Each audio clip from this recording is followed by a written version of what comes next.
Romanos capítulo 6, versículo de número 1. Todos abriram? Que diremos, pois? Permaneceremos no pecado para que a graça seja mais abundante? De modo nenhum. Como viveremos ainda no pecado, nós, os que para ele morremos? Ou, porventura, ignorais que todos nós, que fomos batizados em Cristo Jesus, fomos batizados na sua morte? Fomos, pois, sepultados com ele na morte pelo batismo, para que, como Cristo foi ressuscitado dentre os mortos pela glória do Pai, assim também andemos nós em novidade de vida. Porque se fomos unidos com ele na semelhança da sua morte, certamente o seremos também na semelhança da sua ressurreição. Sabendo isso, que foi crucificado com ele o nosso velho homem, para que o corpo do pecado seja destruído, e não sirvamos mais o pecado como escravos, porquanto quem morreu está justificado do pecado. Eu vou explicar tudo isso, fica tranquilo, né? No final vai dar tudo certo e sairemos daqui abençoados. Mas, antes disso, é bom a gente entender o seguinte: quando começamos esse estudo do livro de Romanos, isso já há algumas semanas atrás, hoje é a 22ª semana, sem contar as semanas que não tivemos a pregação. Quando iniciamos esse estudo, né, há alguns meses atrás, a gente dividiu o livro de Romanos em 5 partes. Né? Nós dividimos ele na primeira parte, que é do capítulo 1 até o capítulo 3, que basicamente Paulo vai falar da condenação do homem, ou seja, o que nós fizemos. Né? O que nós fizemos com Deus? O que nós fizemos com a criação? Né? Qual foi a atitude que levou tudo a se corromper como está? A segunda parte, que foi do capítulo 4 até o capítulo 5, Paulo começa a mostrar a justificação do homem. Ou seja, o que foi feito por nós. Né? O que Jesus fez por nós. E ali ele vai englobar principalmente a questão da justificação pela fé. Hoje começamos, né, uma nova etapa, uma nova parte nesse estudo, que é do capítulo 6 ao capítulo 8, que vai falar da santificação do homem. Ou seja, o que foi feito em nós. Então, primeiro, o que nós fizemos. Segundo, o que foi feito por nós. E agora, o que foi feito em nós. Então, essa é uma parte bem gostosa do livro de Romanos, né? Que vai nos ajudar bastante. Bom, primeira coisa que você tem que ter em mente é que quando falamos do Evangelho da justiça recebida, ou da justiça imputada, que é basicamente a posição protestante, o que desencadeou toda a reforma protestante foi exatamente o fato do monge, do padre, né, Martinho Lutero, começar a estudar as Escrituras e ele enxergar e ver e teologicamente começar a ter essa posição que a gente ensina hoje, que a salvação, como lemos aqui em 2 textos, Efésios e Romanos, a salvação ela é de graça, né? Ela é nos concedida pela fé, através de uma coisa linda chamada graça. Então essa justiça recebida, ela faz uma contraposição com a nossa mente, que é a da justiça merecida. Quantas vezes a gente de forma indireta achamos que merecemos? Então a gente está fazendo tudo certinho na igreja, a gente fala, não, eu mereço isso aqui, eu mereço saúde, eu mereço emprego, eu mereço ser honrado, ser glorificado, eu mereço. Então quando Paulo vem ensinando a justiça recebida versus a justiça merecida, nós temos que entender que isso é um discurso muito radical. Agora, se é radical para nós hoje, você imagina para Paulo falando para os judeus. Para o judeu. O judeu, ele tinha a lei e ele tinha as suas práticas cristãs, as suas práticas religiosas como algo importantíssimo. Então, para o judeu ir ao templo, levar uma oferta, ou seja, fazer alguma coisa, era o que o justificava. Era o que o justificava. O grego, por exemplo, né, Paulo estava ali, a cultura helênica era muito forte na época. O grego, ele tinha a sabedoria ou o conhecimento em alto nível. Então, quem tinha conhecimento tinha salvação. E aí Paulo vem dizendo o seguinte, olha, nada do que você faz te salva. O que te salva é o que foi feito por você. Então esse discurso é um discurso muito radical, muito forte. E Paulo tinha ciência disso, né? quando ele afirma, né, que os nossos esforços morais não conseguem contribuir em nada para a nossa salvação. Ele está confrontando algo estabelecido na época. Ou seja, a graça, e o que Paulo vai começar a falar agora, além de justificar, que agora Paulo vai além, ele vai subir um pouquinho o nível do negócio. Que até agora ele está falando, a graça justifica, ok, isso é subjetivo. Mas agora ele vai falar, a graça, ela justifica, mas também santifica. Ou seja, quando Deus olha para você, Ele te vê justo e santo. Esse discurso é muito radical. E preste atenção, olha para mim. A única religião no mundo que prega isso é o cristianismo. Todas as outras religiões, e aqui eu vou incluir os nossos irmãos católicos, pregam o seguinte: o que você faz impacta na tua salvação.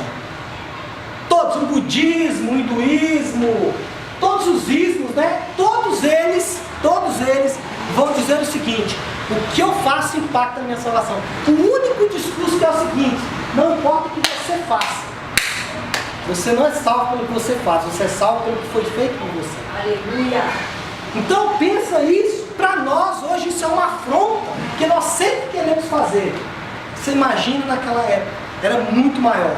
E aí, meus irmãos, Paulo ele sabe, né? Ele sabe por experiência própria, que quando você fala uma coisa dessa, imediatamente surge um debate. Qual que é? Se as nossas boas obras não têm valor nenhum para conquistar a salvação, então por que eu tenho que fazer o bem? É a pergunta do versículo 1, que diremos, pois? Permaneceremos no pecado para que seja a graça mais abundante? Paulo, ele era acusado pelos judeus e pelos gregos de antinomista. O que é um antinomista? É um relativista dos dias de hoje, um liberalista dos dias de hoje. O Diego falou dos universalistas, né? O que é os universalistas? Aqueles que acreditam que no final todos serão salvos. Isso é o que? Isso é um antinomista, né? Não tem impacto nenhum nas suas atitudes, seus atos, né? Então Paulo era acusado disso. Versículo 1, Paulo está suscitando essa pergunta: bom, se eu não faço nada para ser salvo, então eu posso continuar pecando. Eu posso viver a vida do jeito que eu quiser. Não preciso ir para a igreja, me envolver com a igreja, ser membro, tomar ceia, batizar, né? Votar, ser presbítero, ser diácono, fazer parte do conselho fiscal, administrativo, diretoria, nessa, não precisa nada disso. Qual que é a resposta de Paulo no versículo 2? De modo nenhum. A resposta dele é curta e simples: de modo nenhum. Por quê, irmãos? Eu vou explicar isso agora. O que ele está querendo dizer é o seguinte: quem pensa assim, quem diz uma coisa como essa, não compreendeu ainda o ensinamento. Meu Deus! Quem pensa assim ainda não compreendeu o Evangelho. Se tivesse entendido o Evangelho, você não tiraria a conclusão como essa. Por quê? Como eu posso viver do jeito que eu quero, se aquele que me salvou não viveu do jeito que ele queria? Como eu posso, depois de toda a obediência que Cristo fez, ser um desobediente? Como eu posso administrar isso? Então o que Paulo fala quando ele diz de modo nenhum é: se você tivesse entendido o Evangelho, esquentou. Alguns pentecostais iam dizer assim: é o fogo do Espírito Santo, aleluia. Não vou ser tão assim não, mas está aqui quente pelo lado de cá, irmãos. Acho que é a falta do ar-condicionado, meu guarda-roupa. Então, meus amados irmãos, quando Paulo dá a resposta para os antinomistas, ou a resposta para todos nós, ele diz: se você não entendeu o Evangelho da Graça, você quer viver de qualquer jeito. Ele introduz automaticamente um novo assunto. Qual que é o assunto agora? A santificação. Ou seja, porque eu fui justificado, eu preciso viver uma vida santificada. Respondendo a pergunta do antinomista, ele vai introduzir o assunto dos próximos 2 capítulos, que é o que? A santificação. Então, meus irmãos, a questão do antinomismo, né, leva a Paulo a discutir como esse Evangelho da Graça, como o Evangelho da Graça, ele, o Evangelho da Graça, pode produzir uma vida santa e transformada. Esse também é um discurso diferente, porque quando nós falamos assim, Deus, por conta de tudo que o Senhor fez, eu preciso fazer alguma coisa, mas até os meus esforços de fazer alguma coisa dependem do que Ele fez. Eu não consigo viver em santidade verdadeira sem a graça.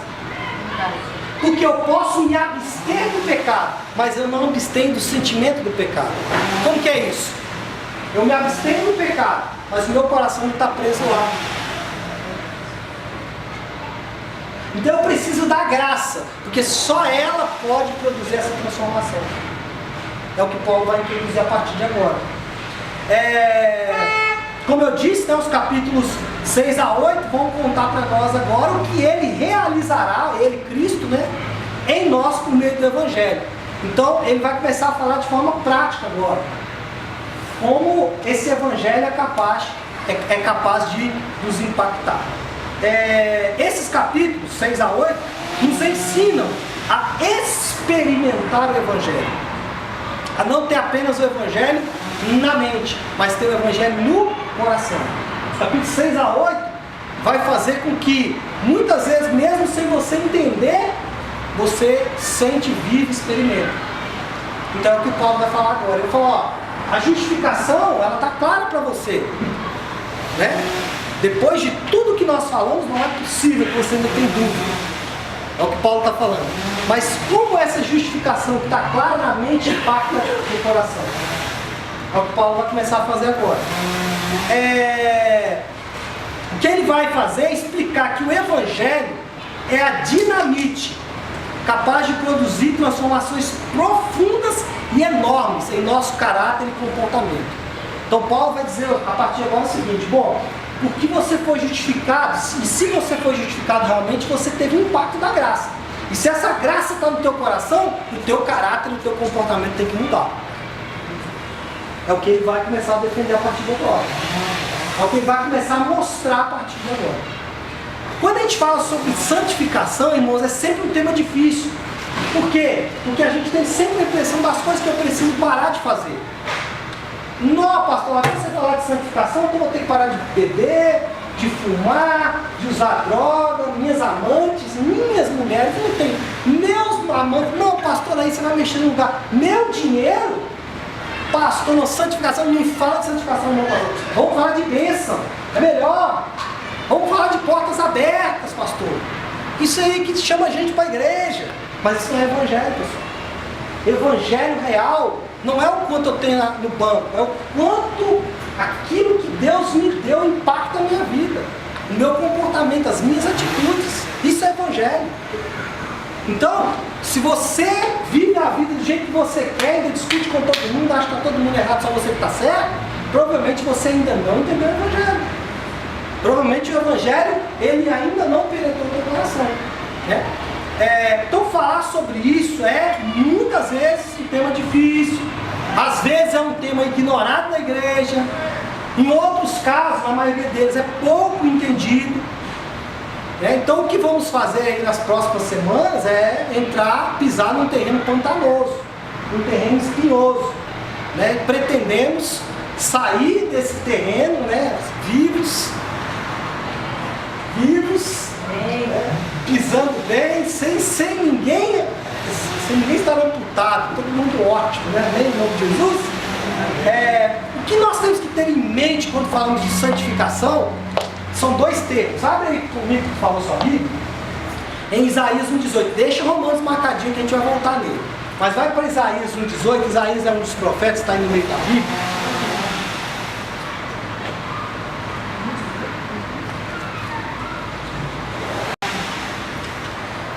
Então Isaías 1,18 vai nos ajudar a entender a diferença entre santidade e santificação. A grosso modo, irmãos, santidade não é um processo. Não é um processo. Santidade é um ato que aconteceu há 2017 anos atrás e que nos torna santos. Isso é santidade.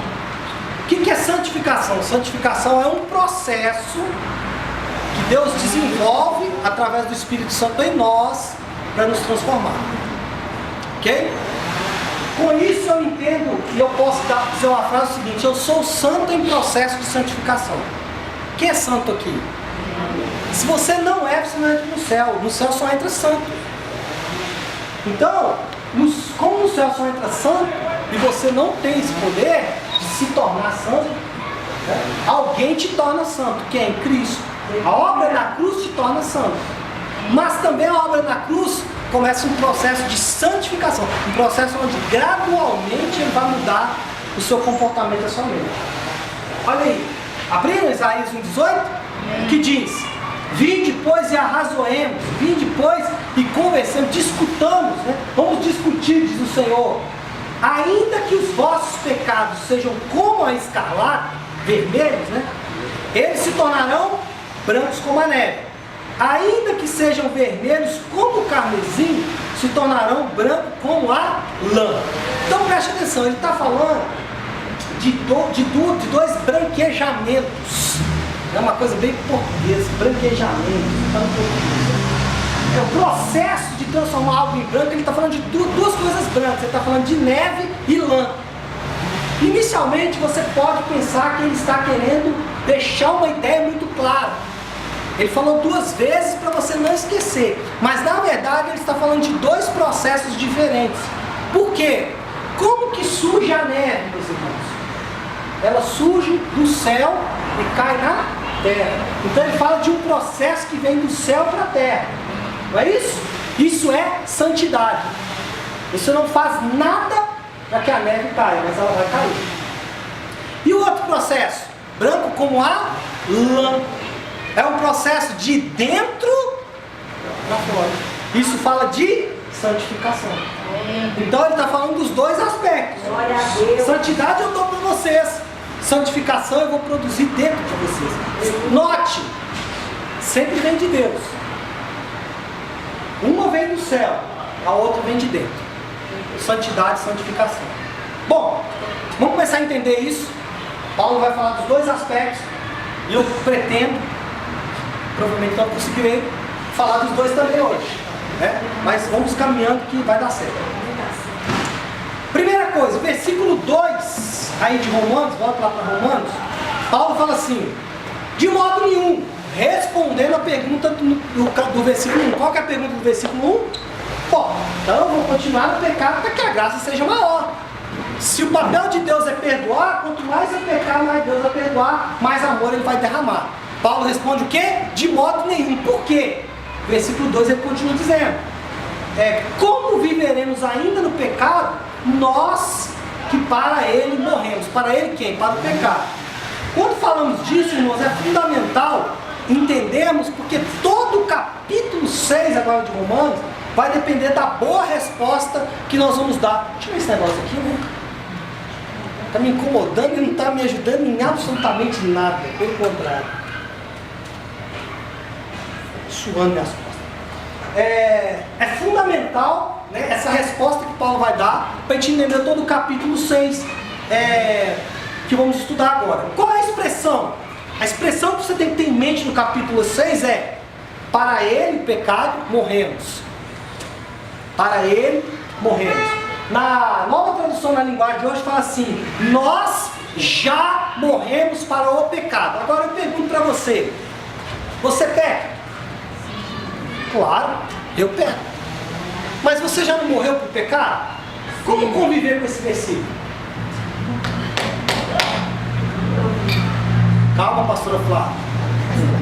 Você já está comendo a sobremesa sem comer a picanha? Ou frango com quiabo, né, cara? Essa filha de Deus manda para mim cedo hoje. Irmãos, para entender o que Paulo está dizendo, é conveniente a gente ver o que ele não está dizendo. Para entender o que ele está dizendo, vamos ver primeiro o que ele não está dizendo. Essa afirmação, quando vemos essa afirmação, é errado ou inadequado afirmar algumas coisas. Se nós tivéssemos PowerPoint, eu ia mostrar o quadro para vocês. Agora estou um homem de quadros, né? De tabelas. Mas como não tem, vai sem quadro mesmo, você vai formando um quadro aí na sua cabeça, tá? Então, para entendermos essa afirmação de Paulo, nós vamos ter que entender o que ele não quer dizer. Então pensa numa tabela com duas colunas, né? Duas colunas, De um lado a afirmação, na outro lado da coluna a contra-afirmação. Então quando falamos assim, morremos para o pecado, nós não podemos afirmar. O que Paulo não quer dizer quando ele fala morremos para o pecado é o seguinte: não queremos mais pecar. O pecado não tem mais poder ou influência sobre nós. É isso que Paulo está dizendo? Não. Por quê, irmãos? Vem a contra-afirmação. Se o cristão não sente de vontade de pecar, por que insistir para que ele não faça? A Bíblia toda é um chamado de Deus à santidade.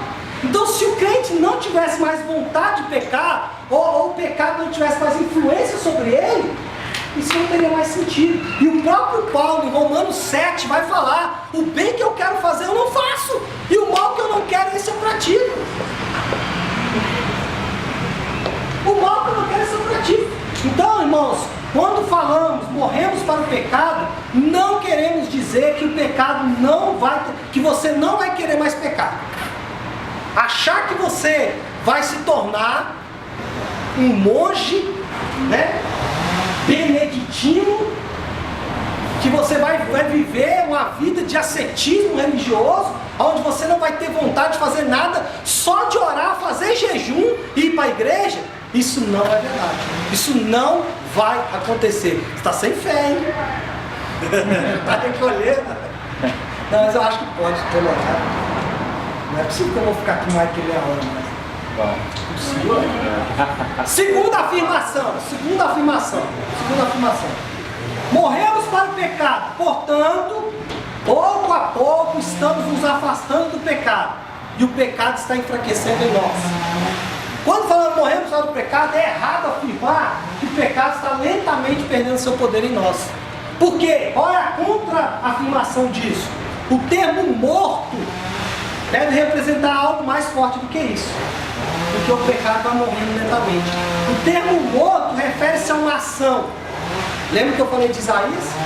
O termo morto refere-se a uma ação única e definitiva no nosso passado, e não um processo contínuo. Quando Paulo usa o termo morto, ele está usando um termo, um verbo, né? Morto, verbo. O verbo, ele está conjugado aqui no nosso português, pretérito perfeito, mais que perfeito, etc, etc. No grego, ele está usando uma conjugação no aoristo. O que é uma conjugação aoristo, pastor? Está falando de uma ação no passado. Então quando ele fala morto, ele está falando algo que aconteceu no passado, e que não é um processo contínuo. Então, quando Paulo fala morremos para o pecado, e às vezes você briga com isso, fala assim: pastor, como que eu posso ter morrido por pecado, sendo que eu tenho vontade de pecar? Ele não está referindo a essa briga do pecado, ele está referindo a uma ação no passado que matou o pecado. Qual ação foi essa? Cristo na cruz. Calma, nós vamos chegar lá, vou explicar isso, mas ele está precisando entender. Terceira afirmação: morremos para o pecado, portanto, renunciamos ao pecado. Em algum momento da minha vida, no batismo, por exemplo, ou quando eu aceitei Jesus, né, eu reneguei o meu comportamento pecaminoso. Naquele dia que eu aceitei Jesus, eu falei: agora eu não peco mais. Eu não fumo, eu não bebo, eu não uso drogas, eu não tenho as minhas amantes, vou mandar todas embora, meus amantes, eu não ligo mais para o dinheiro, e lá, etc, etc, etc. Então eu morri para o pecado.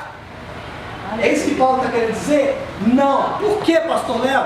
Porque é claro que de certa forma isso é verdade. Para vencer o pecado, nós precisamos ter uma ação. Mas, não nesse contexto que Paulo está falando. Nesse contexto, do texto inteiro, ou seja, a nossa santidade é o resultado de algo feito por nós, não de algo que fazemos. Não de algo que fazemos. É claro que eu tenho que ter uma ação contra o pecado, tenho, mas isso não vem de nós. Está no pacote de salvação. Então, quando falamos morremos para o pecado, nós não podemos afirmar uma dessas três verdades. Pastor, então o que Paulo quer dizer? Afinal de contas, me explica, me ajuda a entender. Isso é um problema, irmãos, porque a gente às vezes serve a Deus de forma muito pesada. Não, eu tenho que viver em santidade, eu tenho que santificar, eu preciso fazer jejum, eu vou me matar, não posso continuar fazendo isso. Tem pessoas que não vêm à igreja, pecou, e aí briga com o marido, briga com a esposa, não sei o que e tal, briga com a família, briga com o filho, né? Quem é solteiro, às vezes, né? Briga com a mãe, com o pai, quebra o pau com o patrão, não sei o que. Estou dando exemplo de briga para exemplificar. Ou seja, a pessoa peca, ela fala, não vou na igreja. Por quê? Porque ela se sente amassada, ela se sente trucidada pelo pecado. E aí quando ela vê que morremos pelo pecado, ela fala, eu não sou crente, eu morri pelo pecado. Então, entender isso vai fazer você conviver melhor com o Evangelho. Pastor, então o que Paulo quer dizer, pastor? Vamos lá. Bom, no momento em que você se torna cristão, você não está debaixo mais de um reino, de um poder governante, que é o quê? É o pecado. Note, a Bíblia nunca diz que você é escravo do diabo. Ela sempre diz que nós somos escravos do pecado. Lembra-se, alguém lembra qual foi o último versículo do capítulo 5 que nós estudamos semana passada? Não é claro, pastor. Ninguém O pecado superado pela graça. Hã? O pecado superado pela graça. É o último versículo. É o 21, você lembra? Ele fala assim, o reino da morte acabou e o reino da graça começou. Aleluia! Então olha só para você ver como que é importante você ler a Bíblia em todo o contexto. Paulo está falando, porque nós dividimos a carta em capítulos, versículos e tal, mas a carta de Paulo não tinha capítulo, versículos e tal, é uma carta. Ele está falando o seguinte, ó, o reino do pecado foi extirpado, agora é o reino da graça. Ah, então se eu estou no reino da graça eu posso ver de qualquer jeito? Não, pelo contrário.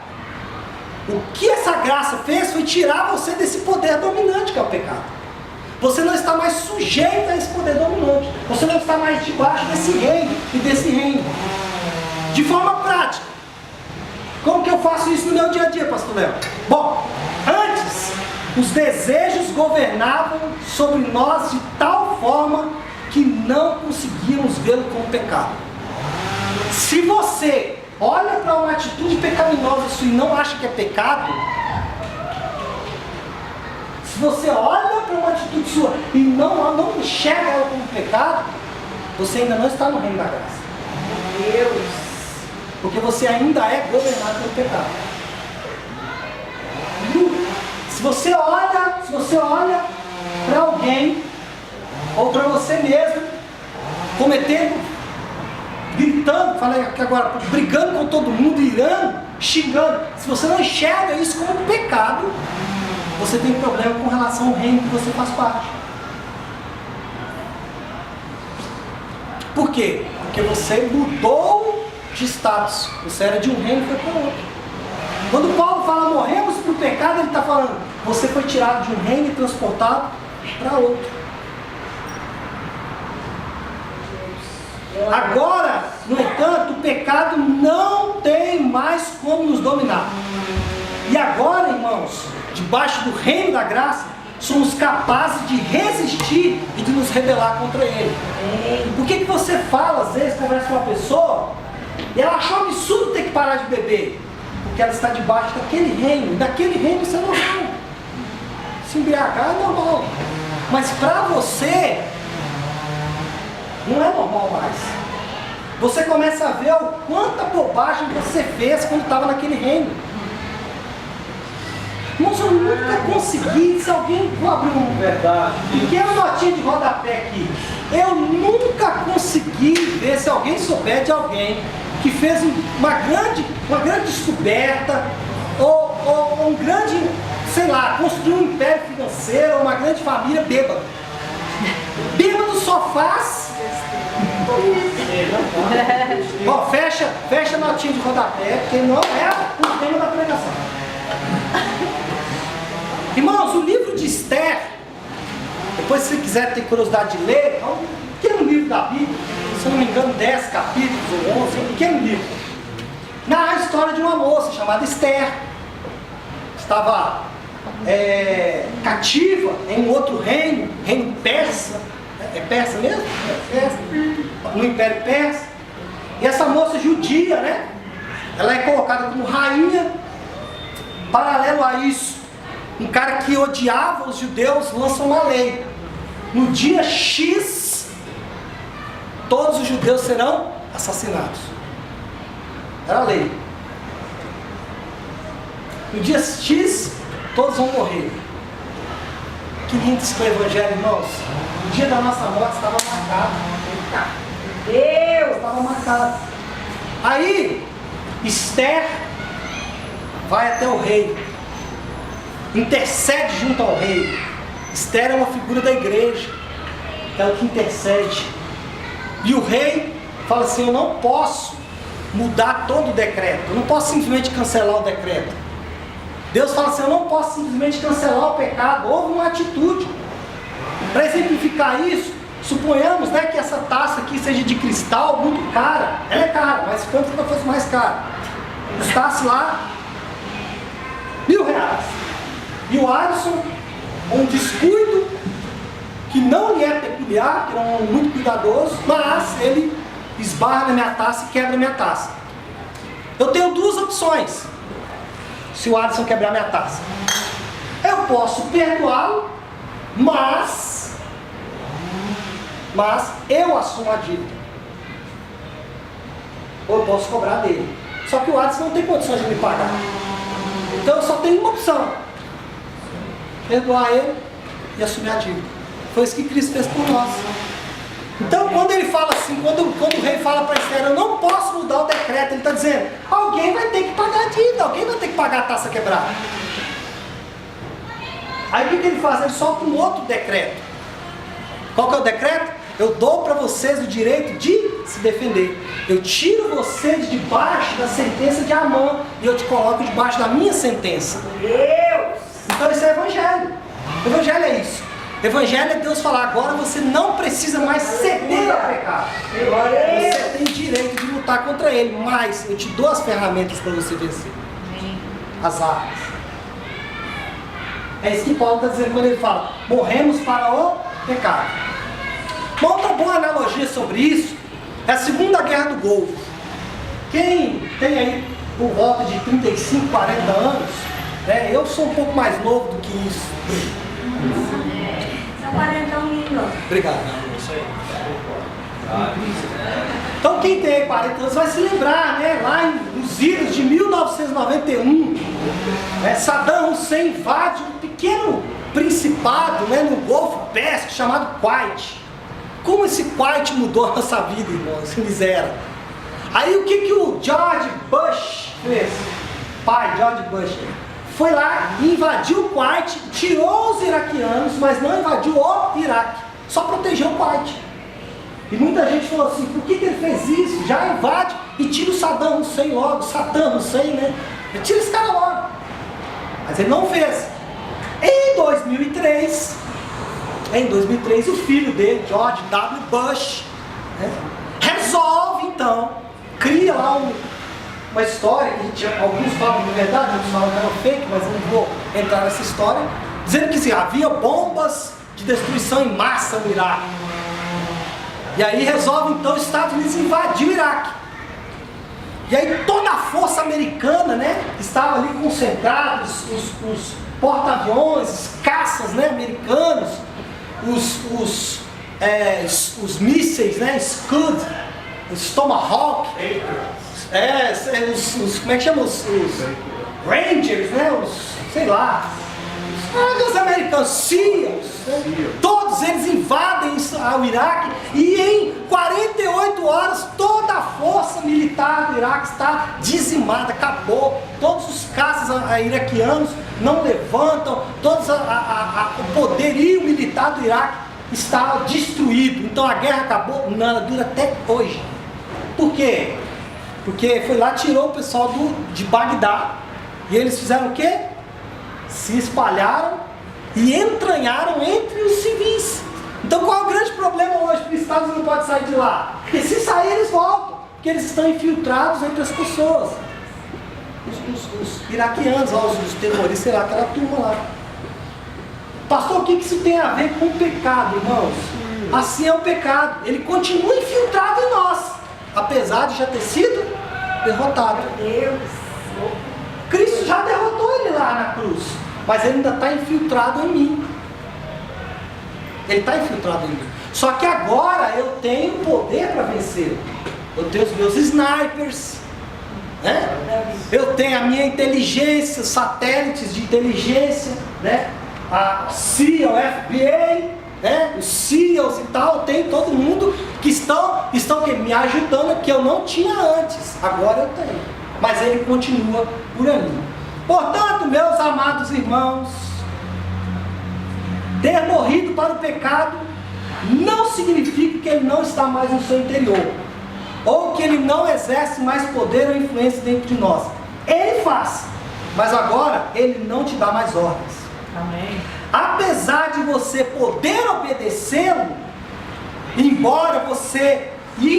apesar de você poder obedecê-lo, e de vez em quando você até vá fazê-lo, isso é fato.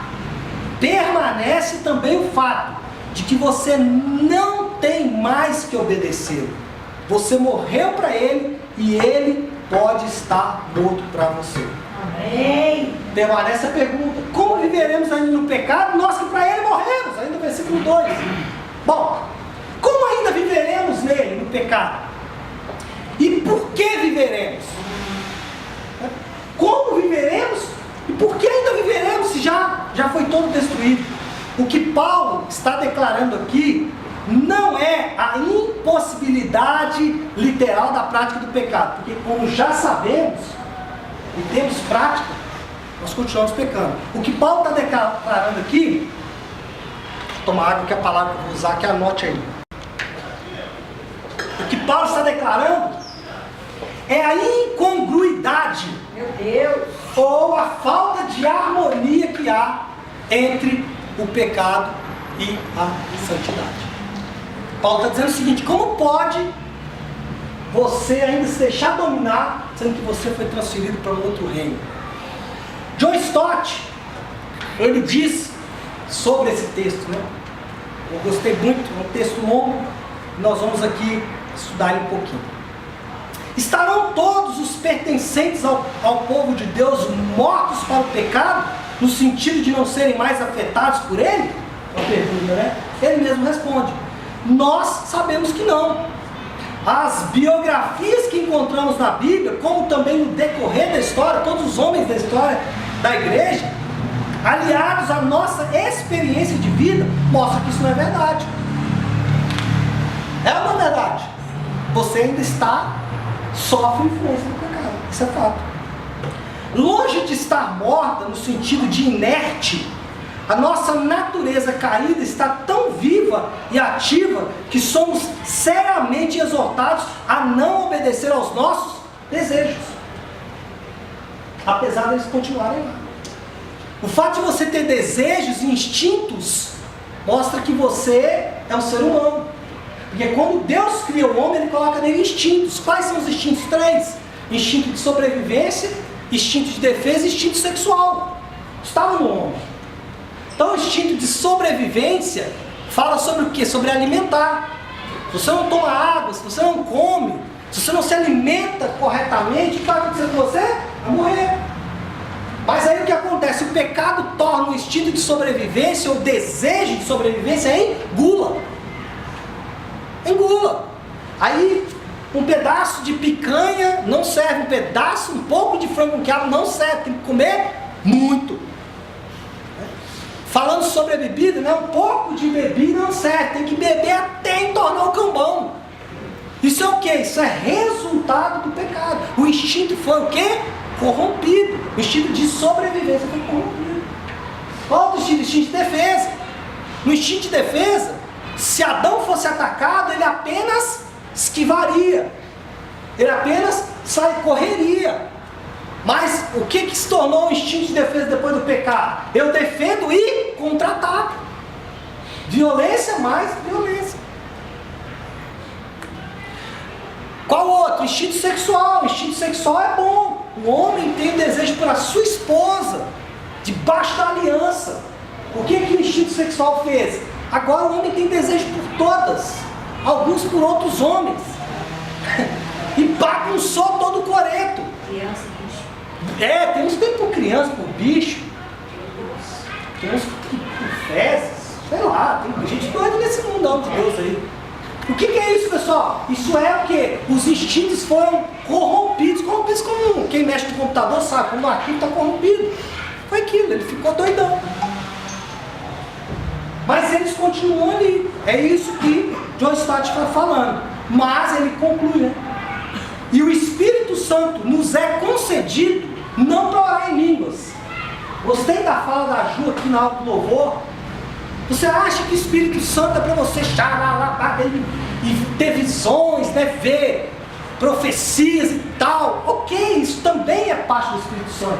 Mas o que ela falou, você está cozinhando, você está se relacionando com as pessoas, né?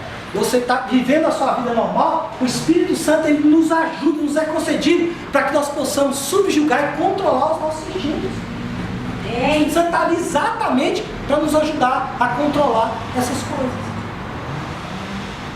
Bom, eu vou parar agora, 11h50.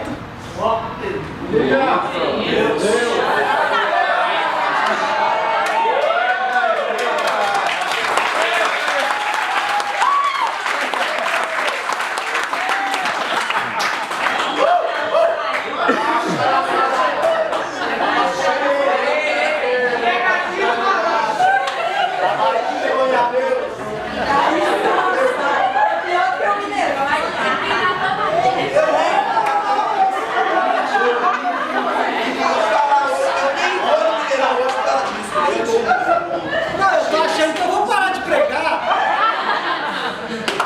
Porque aqui, ó, tem pessoas visitando hoje pela primeira vez, o pai da Paulinha. Como é que é o nome do senhor? Primeira vez não, já veio algumas vezes, né? Como é que é o nome do senhor? Como? Wagner. Também o pai da Clarinha, ele já veio também. Como é que é o seu nome? Wagner também. Wagner também? Jesus! Então temos o Wagner, né? Quem mais pela primeira vez aqui? Como que é o seu nome? Rita. Rita? Muito bem, a Rita, o Wagner. Vocês me desculpem, tá? Nem sempre é assim não. Nem sempre a turma comemora quando eu acabo, não. A turma quer orar e tal, né? Mas isso é um sintoma. Talvez esse pastor tá falando demais, é hora dele dar umas férias. Vocês vão ter que me engolir. Domingo que vem eu tô aqui e vou pregar de novo.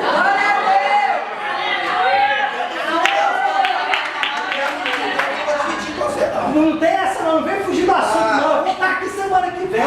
E você vai ter que me ouvir. Você quer que eu vou te ajudar a pregar aí? Não, vou deixar. Só assim também. Fica na sua aí. Olha lá, escutou? A menina falou pra você ficar na sua, tá? Te amo, Zelinha. Te amo, meu amor.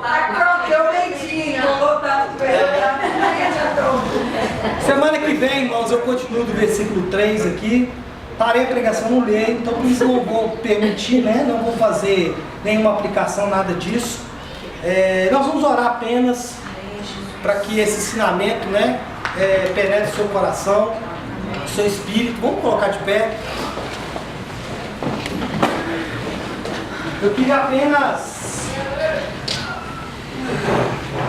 meditar com você, para nós orarmos, sobre o fato de que você e eu, nós recebemos da parte de Deus as armas para vencer essa guerra. E mais, a infantaria, né?